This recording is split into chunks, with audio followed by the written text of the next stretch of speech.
Hello and welcome to your Newsmax Daily for Tuesday, October 28th, 2025, the fourth and final Tuesday of the month. We are 3 days away now from Halloween, and it's National Immigrants Day, established by President Reagan in 1987 as a day to honor immigrants' contributions to the United States. Reagan said he chose today's date because it coincides with the anniversary of the unveiling of the Statue of Liberty, the international beacon of freedom for immigrants coming to the U.S.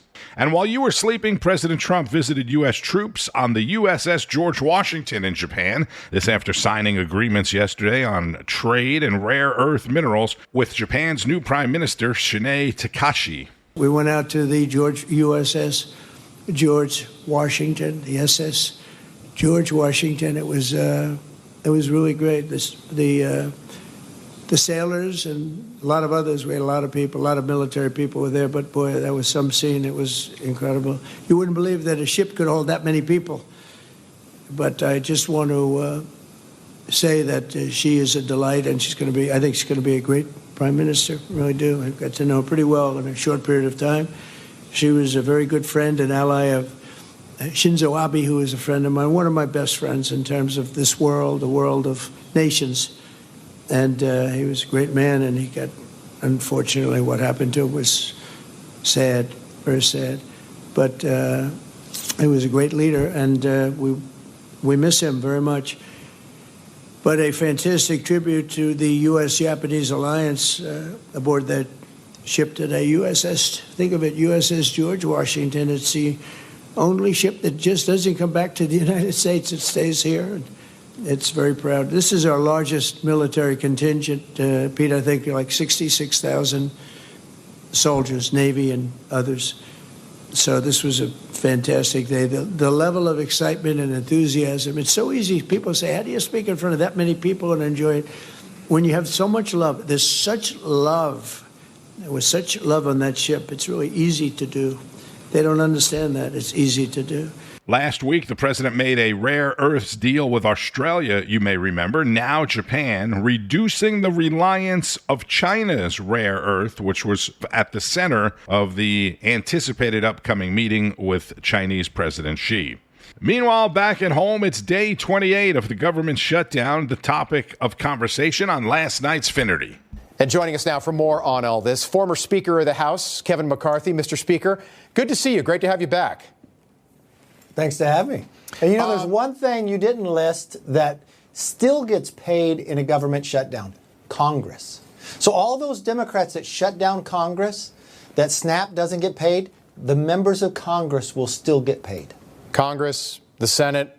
Trump donates his salary to charity. Trump never takes his salary. Even when government's open, he doesn't take his salary. He donates that away to charity. He shows by example. Let me ask you about a couple of these. So, I didn't realize that 42 million people were on food stamps. Does that seem maybe a little high to you, 16% of the adult population in this country? It does seem high. And what you would want to do when you see this number, how can we help these people get off food stamps? How do we help them get a job? And you know, it's what we did with welfare reform when we did the debt ceiling. We put work requirements in for able-bodied adults with no dependents. So that only means if you have no children, we give you work requirements. And what we proved, and Republicans did this back in the 90s, at the end of the day, the Democrats would yell, we're going to hurt people. No, these people were financially better secured. They had a better job. They actually went back into the workforce. America was stronger. We should help and make that number so much lower. Should we try to get these people, let's say the shutdown ends in a week or a month or in a year. When the shutdown ends, should we have everyone that's on food stamps reapply so we can vet some of these people? Well, you really need accountability, and you brought up a very good point about whether you're American or not. Are you incentivizing people to come here illegally? Are you helping those that maybe can help themselves? They have no dependents at home, they're able-bodied. let's give them the incentive and the training to get a better job, to be able to move forward. That's important. Look, I am for anybody that is down on their luck. Let's help them out. But let's not make it a generational. Let's help them improve and move forward. That's what accountability brings in, and that's what Democrats would always fight us. Because you could put in a Social Security check, you could put in work requirements, all these other elements that improve people's lives. Okay, I want to ask you just about the duration of this shutdown. You were there for the last one, 2018, lasted 35 days. Does this one become the longest shutdown of all time? Well, in reality, this is already the longest true shutdown, because the last one, only partial government was shut down because we already funded a number of appropriation bills. But I really call this shutdown the Seinfeld shutdown. It's a shutdown about nothing. And that's what makes it harder to get out of. What are the Democrats fighting for? It's simply Schumer does not have the political will because he's afraid of his base is so mad at him. The last time he voted for a continuing resolution that just keeps government open as is, that he's done 13 times, he wrote a book and he couldn't go on a book tour. So he's afraid of AOC, so he decided, I can't do it, so let's go. And people wonder, how long will this take? Well, I think when they get around November 6th, there'll be the longest shutdown. They can say, oh, okay, we did it. But even the government union now, the Democrat Stronghill, told them, go back to work, vote for the continuing resolution. Former House Speaker and former California Congressman Kevin McCarthy on Finnerty. For more on the shutdown and the SNAP program, we go to Rob Schmidt. Nearly 42 million people in this country are on food stamps. They call it SNAP. It sounds better, I guess. And everyone, including Republicans, is more furious. Everyone's very furious about the funding of it. More furious about that than they are about the startling scale of this welfare program. Since Lyndon Johnson's war on poverty, of course, these programs have just exploded. The exact opposite of what they were supposed to do is what happens. It's socialism in a nutshell. A broken society increasingly reliant on the dole. The entitlement of people that are on these programs is through the roof. Take a listen to this. Y'all better stay the out of my way in these stores. I'm walking out with carts and I'm not paying for food stamps getting cut off next month. Like, I don't have a kid that eats like a grown man. I eat like a grown man. We like steak and lobster. Let me not get no food stamps November and December. Free me. Get my commissary out, because I'm taking up the stove and taking everything. If you gotta take that food, go ahead and take it. Just go ahead and take it. I want to be in the grocery store when they start looting it.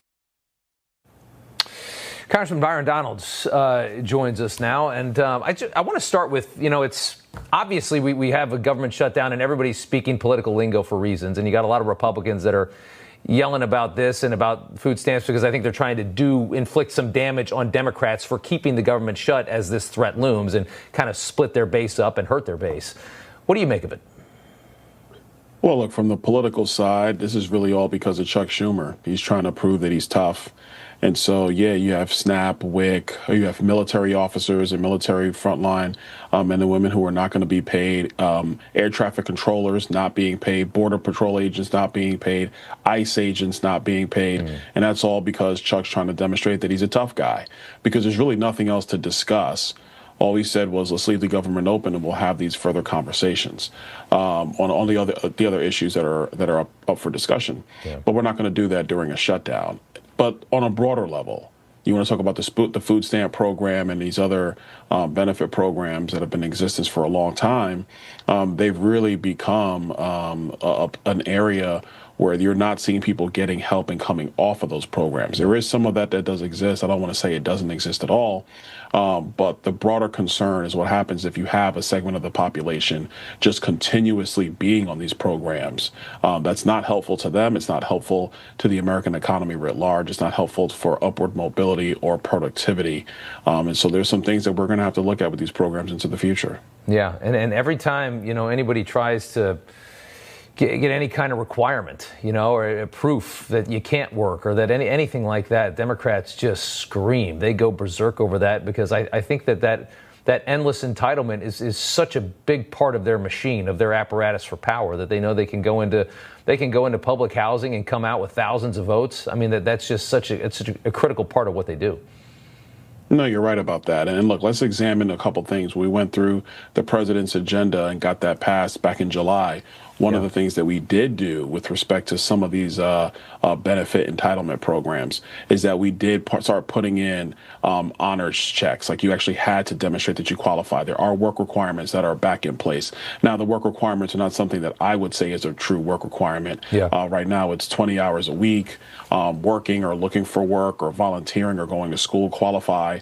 I think that number should be 40 hours a week. Like, look, if you're doing everything that you can do as a human being to try to make ends meet on your own, and you're just not getting there, then I could see where there's some assistance that would come your way. But there's a lot of work that has to be done on these programs if you're going to have a system that does help people when they really hit a hard point in life, but doesn't become something that you just continuously live on for decade after decade. The safety net becomes something completely different, and 20 hours a week is only about less than 3 hours a day. It's certainly not a lot of effort. Real quick before I let you go, I've got like 10 seconds left. The country's largest federal workers union is demanding Democrats just reopen the government, pass the CR, reopen. It looks like there's a chance that Schumer and Hakeem might have to do this and get absolutely nothing after wasting the last month with the government shutdown. Well, yeah, of course. I mean, look, the other day on the Senate floor, Ron Johnson put an amendment on the floor that would require that all military officials as well as essential federal workers would be paid. And the Democrats voted no. I mean, this over what? This has now become very dumb. There's no strategy here whatsoever. Republicans, we're not going to give in to their ridiculous demands about health care for illegal aliens. We're not going to do that. And so at this point, now they have their own people saying reopen the government. So I anticipate this thing's going to come to an end probably in about another week to 10 days. Another week to 10 days. Florida Congressman Byron Donalds on Rob Schmitt tonight. Let's unpack some of that before we move on. I honestly don't know anything about how the SNAP program works. As he said, Republicans did put some new requirements on it, but shouldn't it be limited to a certain period of time, right? Like unemployment benefits. That's what I'm thinking. You get it for 3 months, 4 months, 5 months, whatever, and then that's it. You need to, be taking care of yourself, or you need to reapply. Maybe they already do that. I don't know. And he said, Senator Ron Johnson put a bill on the floor for the military and essential workers to get paid, and Democrats voted no. Remember how they also voted no against not getting paid themselves? Oh, hell no, Hakeem Jeffries said. I'm going to get paid, while they voted against everyone else getting paid. Byron Donalds also said there's no way that Republicans are going to give in to their health care demands for illegal immigrants. You remember yesterday I told you about Senator Murphy of Connecticut over the weekend saying Democrats would agree to $20 billion, a mere fraction of the initial ask for $1.5 trillion, right? And I said Murphy pointed out that $20 billion is the amount of money that Trump approved for Argentina. Well, just like I said, for the amount of money he just sent down to Argentina, we can fund this project. That's New Jersey Democratic Senator Andy Kim, and I guarantee you will hear that from other Democrats today. Meanwhile, Carl Higbie, host of Frontline at 6 Eastern, is furious about the people threatening to loot and riot if they don't get their government money. No, that's actually not how our society works. And since the FBI spent like a third of their resources identifying people by their earlobes on January 6th, some of which didn't even go inside the Capitol, I expect the Justice Department to do the exact same thing to anybody who loots a store. But that's wild to me that there is no legacy media. There's no condemnation from any of those people on this, just like the BLM riots when they were burning down buildings. Like, where is Al Sharpton or Joy Reid or Don Lemon telling these people, like, hey, no, this is not how we do things? There is nothing. Also, it's Democrats that have let them down, by the way. I mean, what's it going to take? Obviously, they're at this point of rage. So these people clearly are annoyed at this stuff, all right? And to the point where actually they're going to be responsible for benefit interruption. Democrats are. And when are the people going to stop voting for those same people? Democrats, their mantra is somehow your level of outrage becomes a level of justification, and therefore they should get a pass. No. Watch, some networks will try to make the cops out to be the bad guys. When they arrest somebody for theft at a Walmart or something, watch, you Do not doubt me on this. Oh, look, this cop throwing this poor woman to the ground. She's just trying to eat. No, she is stealing from someone else. That's illegal. I for one, I am so over this stuff, this free ride garbage. Like, I work my tail off. So do you at home. I have multiple companies. I do this job full time. I sacrifice time with my kids and my family to be able to provide a good life. And 50% of it is confiscated by the G-Man to impart for a bunch of people that many of which are perfectly capable of working that just don't. Our welfare programs are out of hand. Again, almost 42 million Americans are on government assistance, SNAP. That doesn't include another 6 million who are on WIC, women, infant, and children, many of whom rightfully need it, and many of whom are working the system. Just like the 11 million people who get Social Security disability, millions rightfully get it because they qualify for it and they need it. 3-4 million are working the system, maybe more, as I've said before. Almost everyone knows someone who's getting something from the government that they shouldn't be getting, right? Whether it's Social Security disability while they're out working other jobs, whether it's SNAP while they just don't want to work other jobs, whether it's WIC. Millions of people need it. Millions of people are just working the system. And we must find a way to crack down on it. The other big story, the New York City mayoral race. The guy that should win the race hands down, if there weren't so many entitled, misinformed anti-Americans in New York, spoke with Katrina Zisch and Bob Brooks on American Agenda. And joining us to break down the state of the race is Republican nominee for New York City Mayor Curtis Sliwa. Curtis, always great to have you with us on American Agenda. We know it's been an intense election season here. I just want to start with this question. Lots of criticism against Mamdani earlier in the race. Throughout the race, a lot of people have asked you to reconsider running to give Andrew Cuomo a better shot. Obviously, you're staying in the race. Why? Of course. Well, you just presented one of the arguments in a one-on-one race, and it's the only time they ever factored Zohran versus myself one-on-one. I do better than Andrew Cuomo, who was one and done. Look, he lost the primary to Zohran Mamdani, who beat him by 13 percentage points. Andrew Cuomo said, I didn't run a good race. He's not run a good race again. The New York Post reports that he's been missing in action 10 days on the campaign trail since Labor Day. I know I go 20 hours of a 24-hour day. You have to be in each of the 350 neighborhoods that make up New York City. And in addition, I'm on the subways every day where you run across a panoply of different people. You have to get your message to the people. And I'm the only law and order candidate because Andrew Cuomo is the architect of no cash bail that's brought a crime crisis here in New York City. And his apprentice, Zohran Mamdani. They both want to close jails. They're both in favor of raising the age. So they're pro-criminal, not pro-victim. And by the way, we're in a city now where because of Andrew Cuomo and Zohran Mamdani, we have to lock up toothpaste and not criminals. And I'm going to turn that around because I'm Rudy Giuliani 2.0.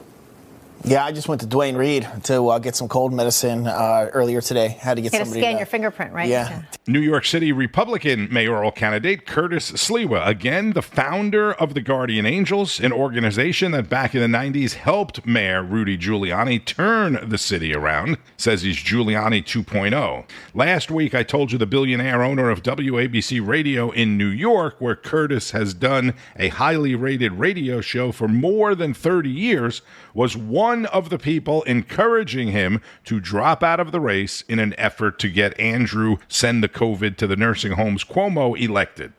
Well, Curtis has since quit working at WABC Radio, where he had been, as I said, for more than 30 years. That's an interesting development. Newsmax senior legal analyst Judge Andrew Napolitano also weighing in on Zohran Mamdani's legal status. Disclosures, transparency, if they look into it, if something comes from this DOJ, is there a path for Mamdani to be deported? Probably not. I mean, they would have to show an intent to deceive the immigration people. I don't know that naming this group that the congressman just mentioned would have been disqualifying. I mean, the group has the same name as the political party he now leads, which is the Socialist Democrats here in New York. This is not to say that socialism is compatible with democracy. It's not. It doesn't believe in private property. It believes in the government ownership and redistribution of assets. But as bizarre and un-American as those views are, he's entitled to have them. And if the people in New York City want somebody like this as their mayor, they're entitled to vote for him. Well, we'll see where it goes. And it is interesting times in New York. Now I want to ask you about what is happening today. The suspected assassin of Charlie Kirk, Tyler Robinson, he will be inside a courtroom today. Judge Knapp in Utah, pretrial ruling over whether or not what he can wear in future court appearances. There was a hearing on Friday, and reportedly the tensions were boiled over into a closed-door hearing. There was lawyers arguing whether or not he can wear civilian clothes or in a prison suit and shackles. Now, I want to get your take on legally what is, the defense here, because I know the jurors would be looking at him and seeing someone in shackles. Maybe the concern is he's presumed that he's guilty. And clearly in this case, it does seem like there will be a mountain of evidence. It won't really matter what he's wearing, but presumed innocence, of course. How will the judge rule today? Well, the ruling today is not what he'll wear in front of a jury, because the Supreme Court has ruled definitively that he cannot be seen in shackles in front of a jury. Even a mistaken display of a criminal defendant in his own case in shackles in front of a jury is enough to cause a mistrial, and they got to go get another jury and start the trial all over. These rulings are what he's going to wear in court in the many. There will probably be dozens, Bianca, of pretrial hearings long before the jury is even chosen. The government says it's for his own safety and it's for the ease of the sheriff's officers if he's either not here and here remotely, or if he is here and he has the right to be there. If he's wearing gear that would prevent anybody from harming him. The defense says the press is going to see that. There's going to be pictures of him wearing that, and that's the functional equivalent of displaying to the potential jurors what he's wearing. In my view, and if it were my courtroom, he'd be entitled to wear civilian clothing. He's innocent until proven guilty. If that's going to cause more expense for the government to protect him, so be it. Judge Andrew Napolitano on Newsline with Bianca De La Garza. That is at noon Eastern. Wednesday, the judge did rule that Charlie Kirk's assassin, Tyler Robinson, will be allowed to wear civilian clothing in court after his attorney made that request about 2 weeks ago. I had mentioned it on the Newsmax Daily back then. The judge agreed to that request, but denied the request to remove the shackles in the courtroom, citing the safety of the public and the safety of court staff. This is just a hearing. As the judge said, Judge Andrew Napolitano said he will not wear shackles in the actual trial when that happens. House Republicans are out this morning with a report on the Biden White House's use of the auto pen. The GOP-led House Oversight Committee says it has found no record that former President Joe Biden directly approved of certain documents, including the pardons that carry his signature. You'll be hearing a lot about that today and tonight, I would imagine. And Hurricane Melissa is approaching the island of Jamaica as a Category 5 hurricane, winds up to 175 miles per hour. Thousands of tourists from the U.S. are stuck there as well, including this couple from Arkansas celebrating their anniversary. We have 2 kids back home, so they were expecting their parents back on Sunday night. Hurricane Melissa is expected to cause devastating damage across the island. Aid organizations and rescue teams from the U.S. are making preparations. On Wall Street, stocks opened higher again this morning with word of the Japan trade deal and the decisive midterm victory of Argentina's president, Javier Milei. The Argentina markets rallied through the night. Bitcoin and most other major cryptocurrencies are slightly lower. Bitcoin trading just under 115,000 this morning. Be sure to keep up with all of today's news. It's another very busy news day with the president overseas, the shutdown watch on Capitol Hill, the news that I just gave you about the auto pen, and much, much more. It all starts each and every morning, 6 o'clock Eastern with Alex Kramer, followed by Wake Up America. I'm Tony Marino. Thank you, as always, for listening. I appreciate it. Don't forget, today is National Immigrants Day, as I mentioned earlier, and it's National Chocolate Day. So enjoy and keep on fighting the good fight. News breaks every minute, every day. You need the app, the Newsmax app. Find it free on your smartphone store. Then watch us anytime, anywhere. Information. Truth is freedom. Is Newsmax. It's real news for real people.